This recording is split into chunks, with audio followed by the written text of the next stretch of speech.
Magandang araw mga kagabay, ngayon po ay May 14, 2025, araw po ng Miyerkules, debosyon natin sa ating mahal na ina ng lahing saklolo.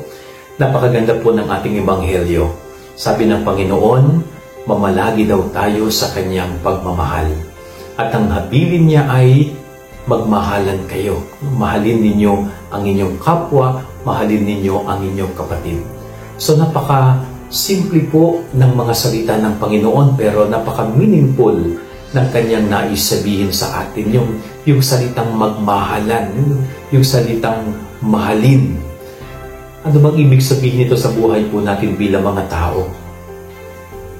Sapagkat ang isang taong marunong magmahal ay ang isang taong marunong unawain ang kanyang kapatid, ay ang isang taong marunong magsakripisyo para sa ibang tao.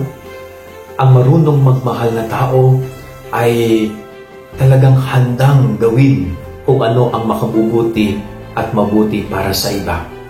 Hindi tinitignan una ang sarili, kundi ang ikabubuti at kapakanan ng kanyang kapwa. Yun po yung katangian ng isang taong marunong magmahal, may pag-ibig sa kanyang puso. Kaya siguro dito po yung ibinibigay sa atin palagi ng Panginoon, pinapaalala niya sa atin palagi na tayo mga tao ay magkaroon ng isang puso na marunong magmahal. Na tayo mga tao daw ay dapat marunong umibig.